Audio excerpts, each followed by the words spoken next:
Pessoal da torcida tricolor, o São Paulo foi ao Morumbi para enfrentar o Rogério Ceni, o que por si só essa frase já é muito errada, isso é uma coisa que não deve mais acontecer e espero que ano que vem não aconteça, vocês já entenderam? Este é o vídeo de jogo, um jogo muito ruim do São Paulo e um resultado muito importante pela fase que o time atravessa depois da eliminação vexatória para o Mirassol, foi uma terrível eliminação no Paulista. Era a estreia do Campeonato Brasileiro. São Paulo fez uma das piores atuações do ano, lembrando muito aquele time do Cuca, como bem lembrou o Gabriel Perecini no Twitter. O Twitter dele está aqui ao lado.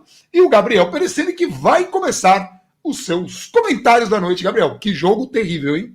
Que horror. Terrível. Acho que só não foi pior do que enfrentar o Rogério, né? Mas é muito ruim. Mas, cara, assim, se a gente foi, enquanto você falava, né, enquanto você lembrava do tweet que eu falei das vitórias do Cuca, se a gente for lembrar de São Paulo e Fortaleza, ano passado, 1-0 pro São Paulo, olha, dá para confundir o jogo, que um jogo que você vai olhar foi no Castelão, outro você vai olhar foi no Morumbi, você vai perceber a diferença, mas muito daquele jogo, um time que faz um gol num lance quase que isolado, e o mérito outro, a gente citou, né, no jogo contra o Guarani, o São Paulo também não foi bem com o time reserva.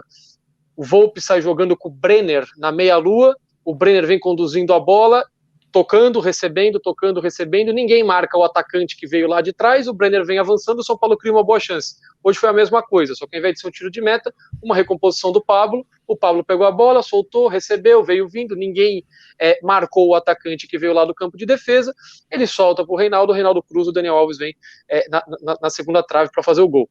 Assim, aliás, só um comentário. Pablo, desde o retorno, é um jogador que está num nível tão diferente do restante do São Paulo que não dá nem para comparar. Parece que assim, um jogador ficou treinando e o resto do time não. E eu não estou falando que foi isso que aconteceu. Só estou dizendo que o Pablo sentiu muito menos a parada do que o resto todo do elenco. O cara estava em todo lugar do campo hoje, muito diferente daquele jogador do ano passado que não conseguiu se recuperar das lesões que sofreu. Mas aí continua. São Paulo faz esse gol. Eu acho que o primeiro... na verdade, um belo cruzamento. Isso aí foi só um resumo do gol, que eu acho que foi um dos poucos méritos do time, né? Mas assim, gol no lance quase isolado, recua, tudo, e nem o contra-ataque tem. Lembra muito o estilo do Cuca, e no fim do jogo você ganhou o jogo, e você olha e fala, puta, ainda bem, ganhamos o jogo.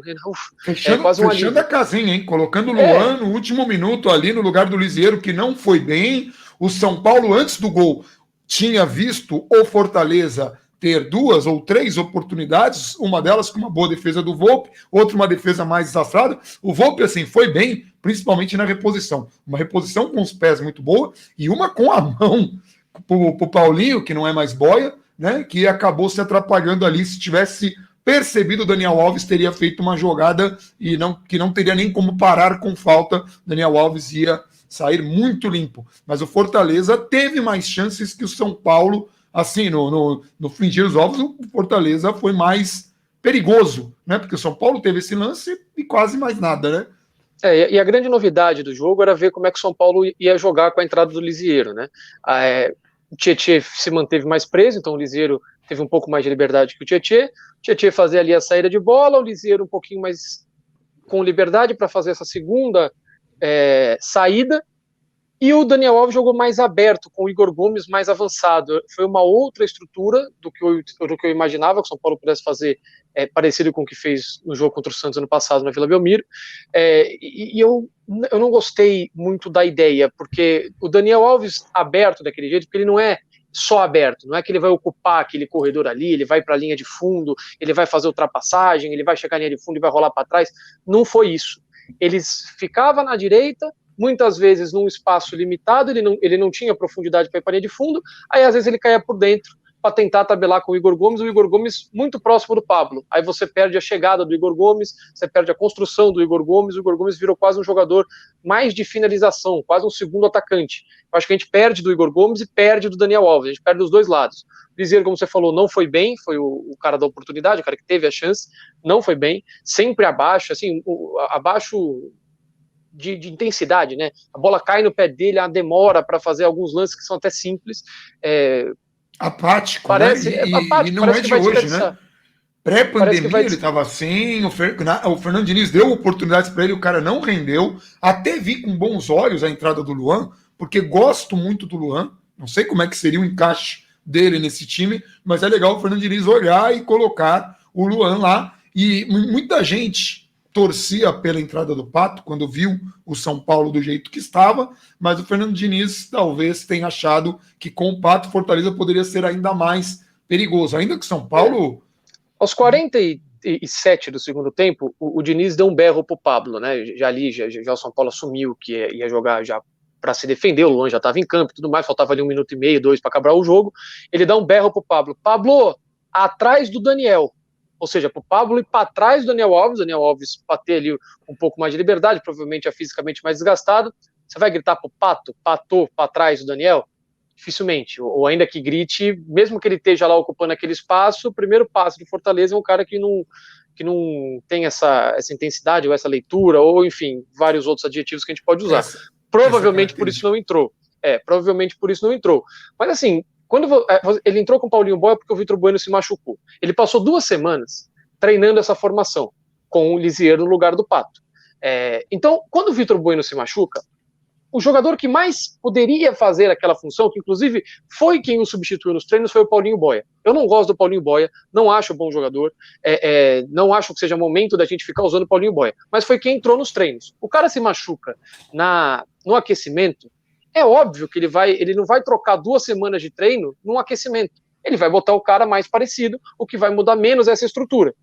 Isso é evidente. Então, eu vi muita gente do jogo, então o Pato e o Elinho e não sei quem estão atrás do Paulinho Boia na fila. Não tem fila. Porque se fosse o Pablo que sentisse a coxa, provavelmente o Pato jogaria. Porque são as posições, são as funções, são as características dos jogadores. Não tem uma fila, assim, então se machucar o Daniel Alves tem que entrar o Pato, porque ele é o primeiro da fila. Não é assim. Isso é importante de deixar claro, que eu vi muita discussão sobre isso. Disso, esse ponto específico foi correto do Diniz. O problema é que no segundo tempo você vai tirar o Paulinho Boia, que já não estava rendendo, e você coloca um Gabriel Sara, que não tem tanta velocidade. Você tira o único jogador um pouco mais veloz que você tinha, e você acabou com o contra-ataque completamente. Alguns jogadores já mais desgastados, o Pablo corre o campo inteiro, já estava desgastado, o Daniel Alves a mesma coisa.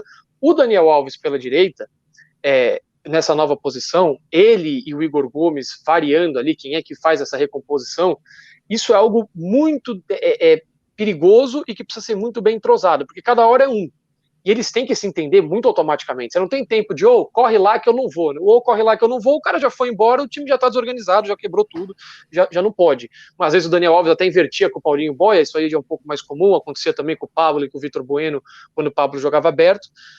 Mas isso precisa ser melhor ensaiado, e eu não acho que vai ser tão efetivo, porque esse papo de, vai lá você agora, não, agora fico eu, ou define que momento que vai cada um, ou isso é um risco muito grande. A primeira defesa do Volpi que você cita, não tinha ninguém marcando o lateral do Fortaleza. Num outro lance que não virou um grande ataque, mas que foi um cruzamento lá para a segunda trave, de novo o lateral do Fortaleza, pela esquerda, sozinho, sem marcação. Aí quando não virou ataque, acho que a bola saiu para a linha lateral, o Igor Gomes chegou correndo ali atrasado, porque falta essa comunicação. Teve no jogo que você jogador que do Fortaleza que não conseguiu matar a bola, mas ele ia receber ela na linha de pênalti.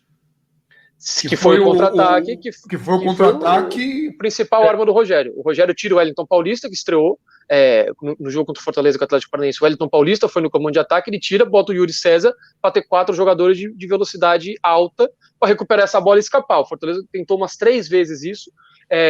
Em algumas delas conseguiu esse ataque que você citou, da finalização do Volpi, e essa da enfiada de bola que o Romarinho não consegue dominar.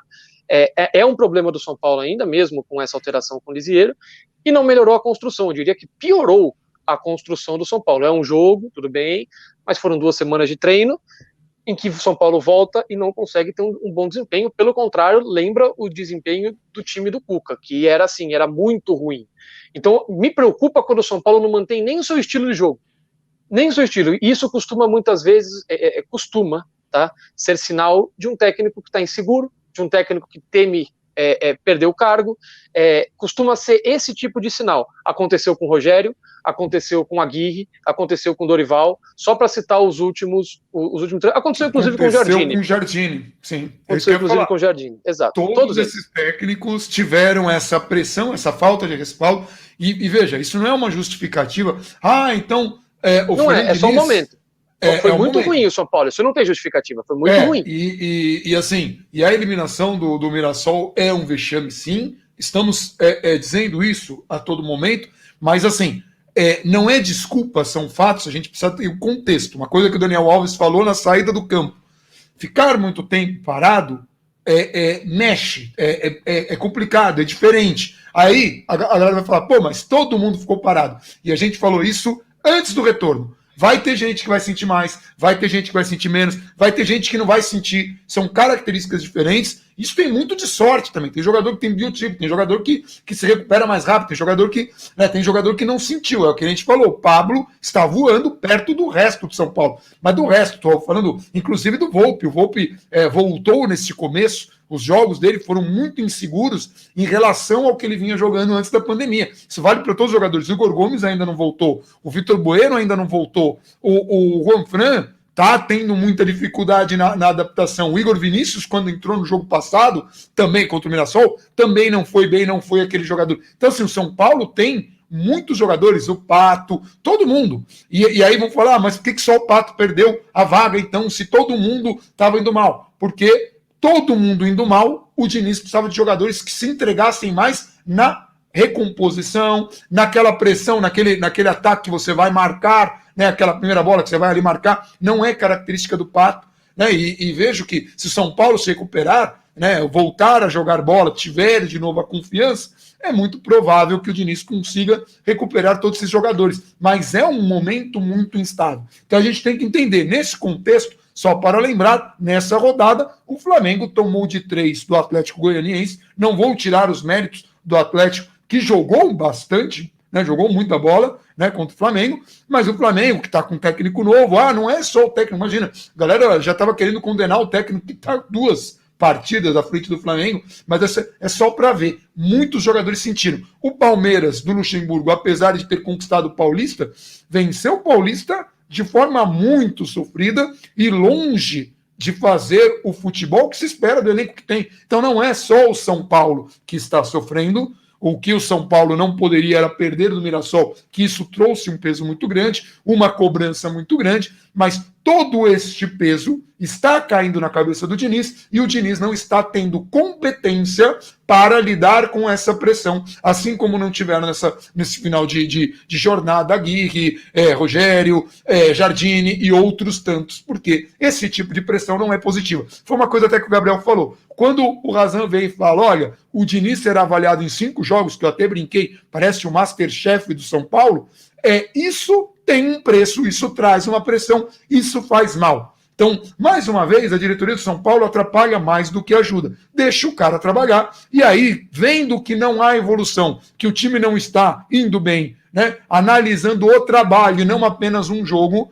como o São Paulo fez nos últimos anos, aí você vê se é ou não o momento de trocar, e se for momento de trocar, procure um profissional que tenha algumas características para que algo do trabalho, por pior que seja, possa ser aproveitado. Não é uma regra, mas considerando que São Paulo montou um time pensando em ser propositivo, é melhor que continue nesse caminho do que chegue um técnico para trancar tudo. Então, o que eu estou falando, não era momento de um Aguirre, nem de Mano Menezes, nem de coisa nenhuma, nem seria momento agora ainda de trocar o técnico. Ainda bem que o resultado veio, mas foi um jogo terrível. Terrível de assistir. Acho que talvez uma das piores atuações do ano, se não foi a pior, né? Mesmo com a vitória.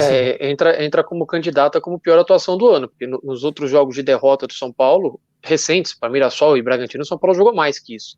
Então, é preocupante. Você falou em trocas, preocupante também foi a gente não fazer trocas durante o jogo. Você tem 5 substituições para fazer, o time não está bem, você tem opções no banco, assim, se o banco do São Paulo não é excepcional, se tem alguns jogadores que você nesse momento não quer contar, o Everton, não quero contar com o Everton porque essa semana teve envolvido numa negociação, teve perto de sair, não vou utilizar ele agora.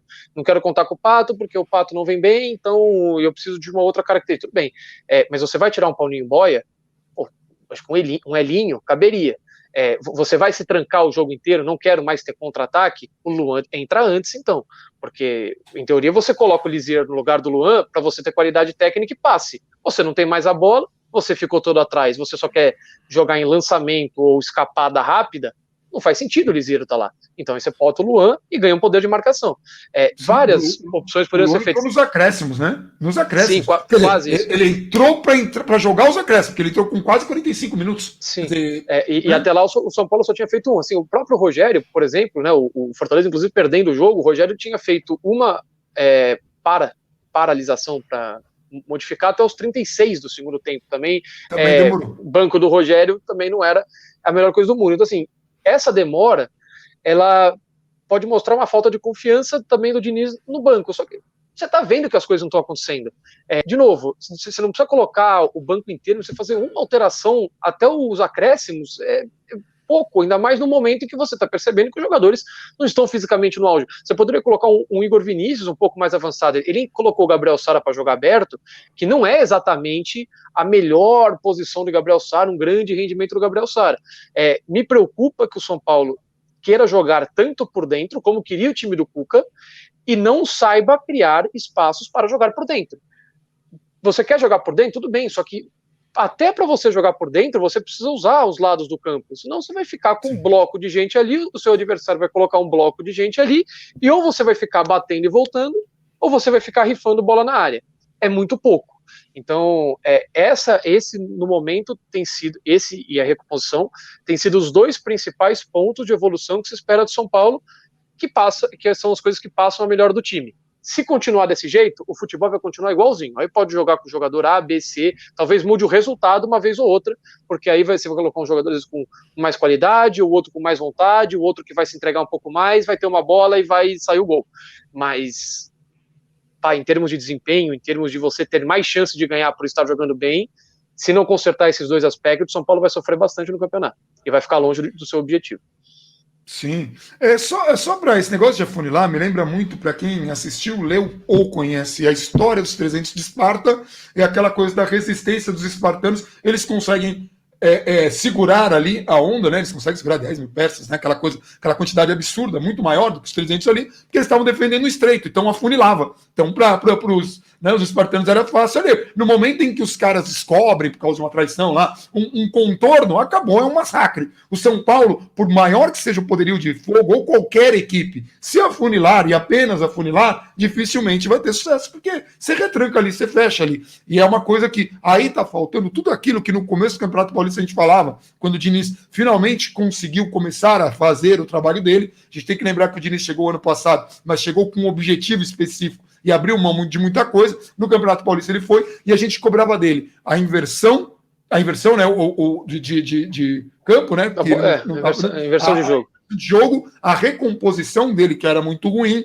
né, os problemas defensivos de posicionamento, e tudo isso voltou para estaca zero, ou até -1. Em alguns aspectos, o São Paulo regrediu muito. Erra muitos passes, mas erra muitos passes. Em alguns momentos é extremamente desatento, em alguns momentos é extremamente apático, em alguns momentos extremamente afobado, impaciente, percebendo ali o desespero e tal, enfim. Então, assim, o São Paulo tem muita coisa para corrigir e é muito preocupante como é que vai ser essa trajetória, porque tem aí uma série de jogos antes do clássico contra o Corinthians, que todo mundo sabe que para a torcida que já está impaciente, cansada e tal, é sempre um divisor aí, né?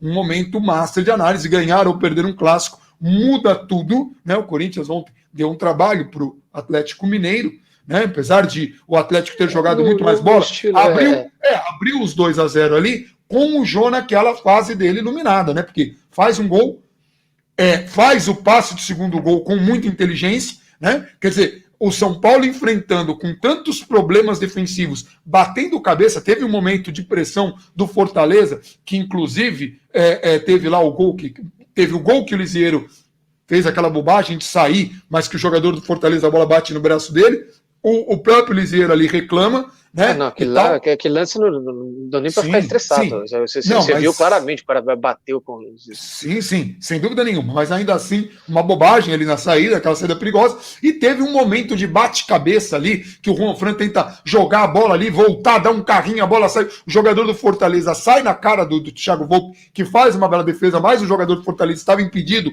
no bate ou rebate, mas o São Paulo tomou uma senhora pressão e bateu muita cabeça. E aí, vai enfrentar o adversário que tem toda essa rivalidade e que tem um jogador que voltou muito bem do Japão, pelo menos nesse começo, não sei como é que vai ser, é muito perigoso sempre. Ainda mais se tiver um técnico sem confiança, que estiver tão preocupado quanto o Fernando Diniz estava nesse jogo. Então, vamos analisar a questão, tudo. Só a última coisa, a questão com o Diniz é o seguinte, cara, ou você vai confiar no seu trabalho, e eu entendo que às vezes, não, o time está sem confiança, eu voltei da pandemia, eu não vou ter tanto tempo para trabalhar, o São Paulo agora treina amanhã, treina sábado, domingo tem São Paulo e Vasco, o Vasco que ganhou o seu jogo hoje, também estreou no campeonato hoje, talvez venha um pouco mais empolgado, mas você tem essa partida, você não vai ter tanto tempo para treinar, não estou com confiança, vou mudar aqui, vou jogar um pouco diferente, mas assim, um pouco diferente não pode ser assim.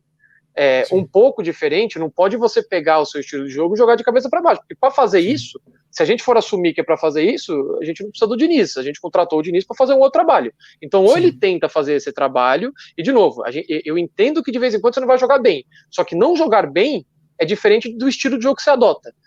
O São Paulo no segundo tempo inteiro, ou desde o gol, né? O gol já foi no fim do primeiro tempo. O São Paulo não jogou. O São Paulo nem sequer teve a bola. O São Paulo não teve contra-ataque. Então, assim, ou conserta isso e se tenta jogar do estilo de jogo que foi contratado o técnico, ou não faz sentido você manter o treinador. Então, é só esse o ponto. Tem que se encontrar uma solução, sim, mas dentro das características do elenco e do próprio técnico. O Diniz não sabe jogar retrancado. Se a gente for ficar jogando retrancado com ele, e com esse elenco, provavelmente o desempenho vai lá embaixo e a pontuação também. E só para lembrar aí, o pessoal que é um pouco mais, que acompanha um pouco mais de longe, o Hernanes estava com uma lombalgia, não estava disponível, assim como o Toró. Tá? Algumas pessoas perguntaram, pô, mas o Hernanes e o Toró não estavam em condições. O Hernanes, que segue muito chateado com o próprio futebol, até o Plihal falou no Twitter, eu consigo imaginar que o Hernanes esteja realmente chateado consigo por não conseguir entrar nesse time. E veja, o Hernanes não está em condição de entrar nesse time, do jeito que esse time está, né? Quer dizer, se bem que do jeito que está, no lugar do Igor Gomes, se ele tivesse em condições, eu insistiria. Apesar que os dois estão muito mal. Tanto Igor Gomes. Se ele tivesse em condições técnicas também. Assim, o Igor não voltou bem da parada, o Hernanes também não. O Hernanes não voltou bem da China, na verdade. Infelizmente. Mas assim, isso é assunto para outro dia.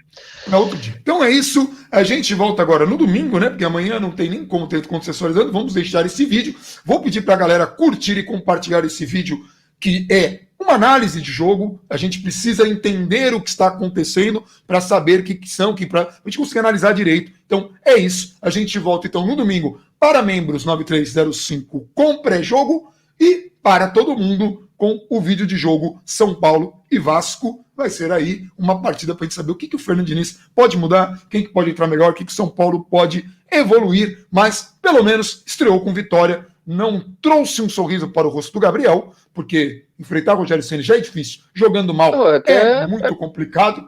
E é preocupante, é uma vitória, ufa, legal, espero que ganhe confiança, às vezes tem esse fator também, até o Daniel falou isso, também não é segredo nenhum, às vezes uma vitória traz uma confiança, mas preocupa para a sequência, preocupa para o campeonato, preocupa para uma Libertadores daqui 1 mês e 4 dias, então ainda é preocupante, mas começamos aí o campeonato bem, às vezes você olha para a tabela, você tem lá, o Palmeiras estreou também esse meio de semana, empatou, o Flamengo já jogou 2, perdeu as 2, aí você olha lá para a tabela, você tem um jogo a menos, está na frente de um de outro, vai que o jogador embala, vai que ganha confiança, aí você consegue trabalhar melhor, enfim, é futebol, mas que preocupa e tem muita coisa para consertar, tática, não é só confiança que vai resolver esse tipo de problema.